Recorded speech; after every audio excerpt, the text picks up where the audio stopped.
Alis. Tanghal! Ha! Halupunan, mga pinunot kawal. Tanghal! Ha!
Kalpunan, mga pinunot kawal. Baba! Ha! Handa, dala, alis. Baba! Ha!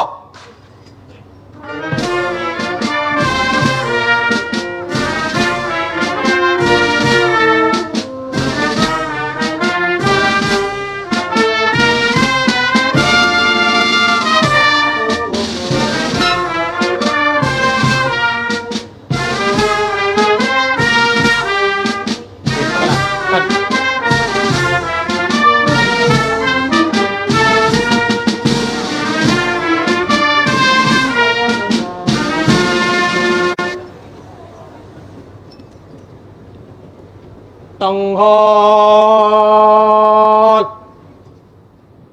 Ha! Kalupunan, tanghal, ta! Kalupunan, baba, ta! Handa, dala, kalis. Baba! Ta!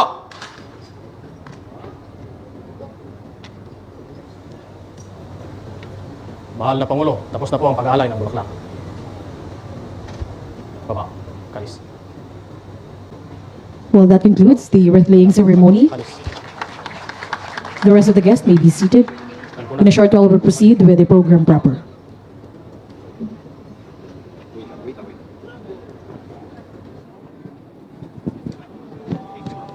Thank you. So.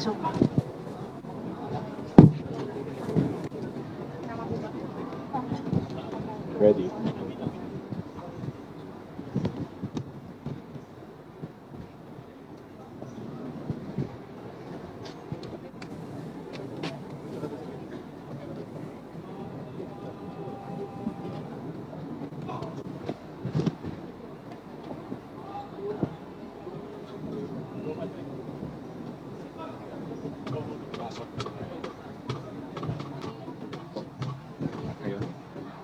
At ngayon, para sa panimulang bahagi ng ating programa, ating dinggin ang mensahe ng ating pinakamamahal na senadora, kakailyan, intayo sa Rabuen, ni Senator Amy R. Marcos.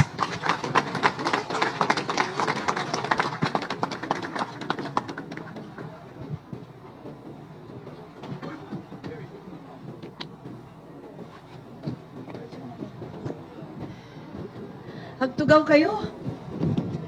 Naragsak ka pa nagkasangay mo, tatang ko, Apo Lakay, Apo Presidente Ferdinand E Marcos. Naimbang nga agaw kada kayo amin, kablaawan man, ti madaydayaw nga ading ko, President Ferdinand Marcos Jr. Entero nga pamilya ni Congressman Sandro Marcos, Governor Matthew Marcos Manotoc, Congressman Angelo Marcos Barba, Vice Governor Cecilia Marcos, ken ti Vocales tayo. Aduti Marcos. Ang ating mga mayor, vice-mayor, ang mga konsehales, ti nagaget nga opisyales, ti entero nga Solid North, ti barangay opisyales tayo, na magsi 6 years na, sana, kung pumayag si Apo Presidente, ti NGAs ken NGOs, ti entero nga provincial government, and General Romeo Browner, Chief of Staff, uniformed personnel, and all the rest who are here, too many friends to mention. Awanen ti may parbeng abalikas nga ibagak, kas panangrugi ti mensak, kada kayo no saan nga agyamanak ti adu kada kayo amin, agyamanak apo. Agyamanak ti adu ti panagayakyo, sipud pay idi aging gana kadagitoy apanawin. Ken nitatang ko, ti maingel nga anak ti Batac, anak ti Ilocos Norte, ken ti Ilocanja, Apo Lakay, Presidente Ferdinand E Marcos. Ngem agpaypayso, agtultuloy si asibibiyag ti tatang ko, kaditi tunggal maysa agtutubo ngag-adadal iti public high schools, kada state universities and colleges, ken MMSU nga inrugina, akas maysa a probinsyano, kagurgura iti Manila. Si bibiyag ni tatang ko, kadagiti manalon ken mangalap, anatulungan na, asapay kuma, mapabangon tayong manen. Si bibiyag latta ni Apo Lakay, kadagiti negosyante, nga kalakal, taigid ti dalan, rantay, ti pier ken airport, nga inaramid na. Si bibiyag ni Apo Lakay, kadagiti kakailyan tayo, a pasyente, doktor, kada nurse, kadagiti ospital, na inpundar na. Nang nangruna iti amin, agtultuloy, asibibiyag ni Apo Lakay, ni tatang ko, kadagiti puspuso, iti tunggal maysa nga Pilipino, tunggal maysa nga Ilocano, nga iti anaman arinigan rigat, ken panang aliw. Kas kanya, ako ay Pilipino, taas noo kahit kanino. Naraksak nga panagkaisang mo, tatang ko, jay langit, happy birthday Batac, happy birthday Ilocos Norte and the Solid North. Diyos ti Agnina, kada kayo amin. Agyaman kami, Senator Amy R. Marcos. Itata intayo denggen, ti panangibinglay kadatayo ti mensahe, ti mangidadaulo ti probinsya ti Ilocos Norte, ken iti panangipaamuna, iti madaydayaw a bisita tayo, iti kadaytoy a pasamak. Please welcome Governor Matthew J. Marcos Manoto.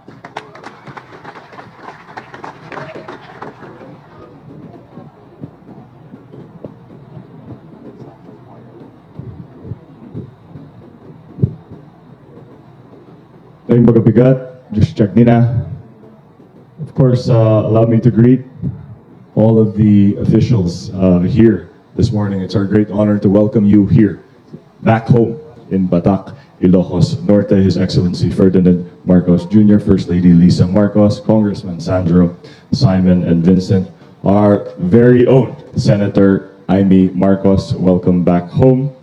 ASEC Tony Tabura, General Romeo Browner, Congressman Angelo Marcos Barba, Vice Governor Cecilia Arneta Marcos, and our board members, all of our mayors, vice mayors, and councilors, our dear barangay officials, our uniformed personnel, my PGIN family, those from the private sector, Governor Manuel Bamba, Mayor Myla Ting, Gov. Rodito Albano, Vice Gov. Boji D, Mayor JC D, Kong Faustino D, Kong Solomon Chungalaw, and Kong Mark Coangco. To all of our esteemed officials, very good morning.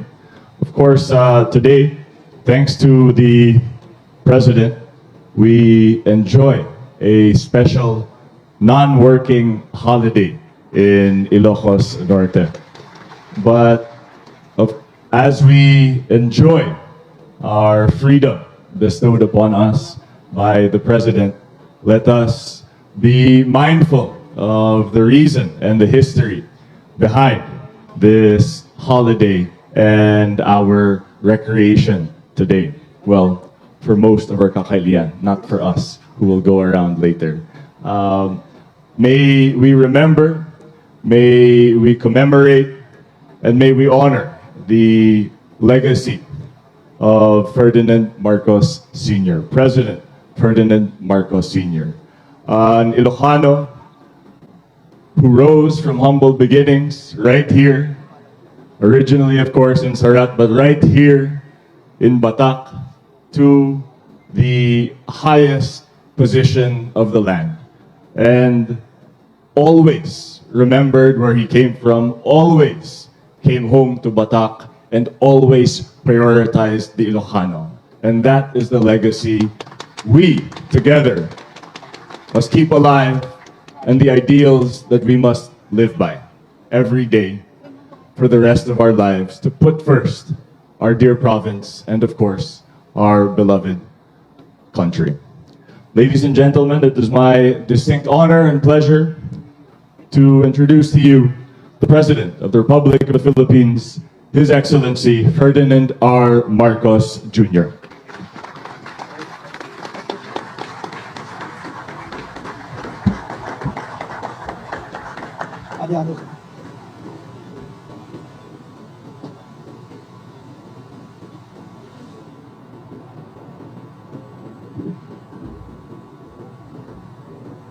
Thank you very much, Governor Mati. Please add to the for your kind introduction and your very memorable word. I'd like to greet, of course, Senator Amy, who has, after a long time, has managed to find time to, in her campaign schedule, in her campaign schedule, to be with us here today. Ilocos Norte 2nd District Representative Angelo Marcos Barba,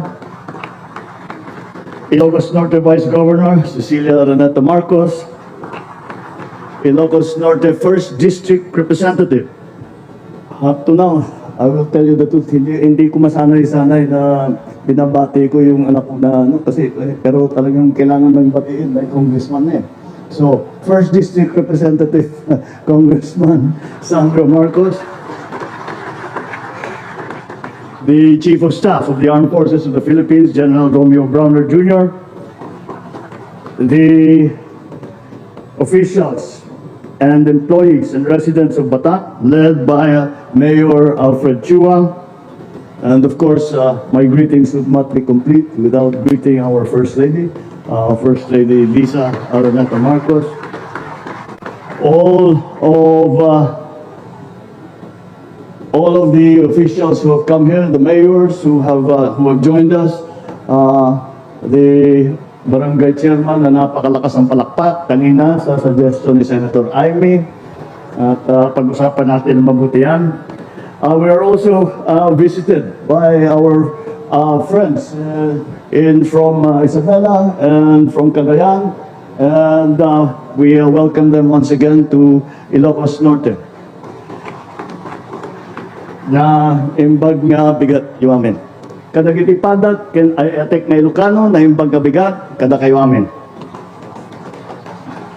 I always look forward to coming to Ilocos Norte, not only because it is really our home, but also in this special occasion when we commemorate the Marcos Day, which is the day of my father's birthday. And as we have seen, it is his 107th birthday. So it is inevitable when we celebrate his life and we look back and we try to find and try to think, what was it about my father? Ano ba talaga? What was his very important quality that brought him to the greatest heights of political office in the Philippines, but even more importantly, to have allowed him to, that made him, that guided him, so that he could serve the people properly. And I'm always reminded of what was engraved in the mausoleum when my father was still buried here. Those of you that have been to the mausoleum will remember that it was one single word, Filipino. And that is the essence of my father. And when I look back, and now that I am in this high office, and many things many forces are impacting upon you, and a decision has to be made. And the guidance that I get, once again, is I always ask myself, what would my father do? What would be his advice? And I remember the mausoleum, and I remember that it says Filipino. And that is the essence of the man. He was a Filipino. He was an Ilocano first, but his whole life was dedicated to the Filipino. His whole life was dedicated to the Philippines. During his first foray into public service after his university and his law school was as a soldier during the war, where he was willing to make the ultimate sacrifice to defend his country and his people. And we have seen and heard and read about the heroic deeds that are only now being realized by many of us. I will recount to you an experience that I had recently when I was in the United States.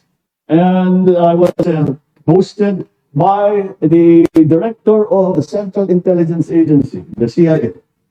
At ang request ko sa kanila, can I see some of the records about my father when he was working with the OSS. The OSS was a predecessor of the CIA. And they allowed me. They took me to the records room and they started to show me many of the records, the reports that were given during the war that are still secret. And I mean, he was greater than even we realized. The things that he did, the things that, the sacrifices that he made for the Philippines. And I asked the CIA, maaari ba, pakopya ko, iuwi ko. Sorry, it is still classified. And that was the depth of his service to the country. After the war, after liberation, he then entered into politics. He became the 2nd District Representative of Ilocos Norte, and he served for about 10 years before becoming senator and ultimately president. And through that whole time, all that he did was to serve Filipinos. He sacrificed everything. Those of us who are with his family know of that sacrifice. And we, in our own way, were feeling that we also sacrificed because we did not see my father. We did not see my mother. They were very busy doing their work and serving the Philippines and serving Filipinos. And so when I look back now at the life that I have led, and I see what is the guiding principle that I can learn from my father, when things are confusing, when things have become so complex, what is the essence of service that my father taught me? And that is very simple, but not easy to achieve. But it is simple. Be a Filipino, serve the Filipino, protect Filipinos and the Philippines. And from that comes all of the important things that we can do. That guides us, that is a guiding principle. So, although he was always described, especially in his younger days as the GI, the Great Ilocano, he superseded that. And of course, he loved Ilocos, he loved Batac, he loved Sarap, he loved all of you who were with him through all of the trials and tribulations that he went through. But then I suppose he saw the essence as well of Ilocanos. We are essentially, because we are Ilocanos, but we are here in the Philippines. And the greatest service that he could do was to serve the entire country of the Philippines. So if we are to continue on this important legacy that he has left us, What again will be our guide? How again do we know what is the right path to make it better for the Philippines, to make life better for all Filipinos, to make sure that the Philippines is protected, that the Philippines is secure, that the Philippines is going to flourish, that the Philippines takes its place in the community of nations in the world. And I have followed that credo from the very beginning of my term, and I will continue to follow that credo. Be a good Filipino. Be a Filipino that loves your countrymen. Be a Filipino that loves your country, and do everything and sacrifice everything to achieve that purpose, to achieve that goal, that you become a good Filipino and you leave the Philippines a better place than you found it. That is by continuing life. That is the credo that we should live by. And for that, I will be eternally grateful to my dad for the lessons that he taught us, for the values that imbued in our very souls. And that has served us all well. And so as we go through our daily lives, let us always remember that in the end, we do what we do. All that we do for Filipinos. All that we do for the Philippines. Let us be together in that. Let us continue that legacy of love of country. Let's continue that legacy of love of your kababayans. And I think that if we do that, that we will always be led in the right direction. Happy birthday, Dad. Naimbag kay panang kasangay. And thank you for all that you have given us.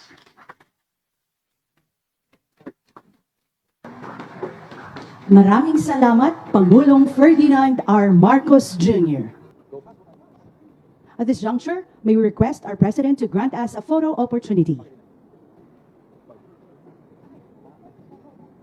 First, may we call on First Lady Luis Araneta Marcos, Senator Amy Marcos, Congressman Ferdinand Alexander Marcos, Congressman Angelo Marcos Barba, Mr. William Vincent Marcos, and Mr. Joseph Simon Marcos to join the President.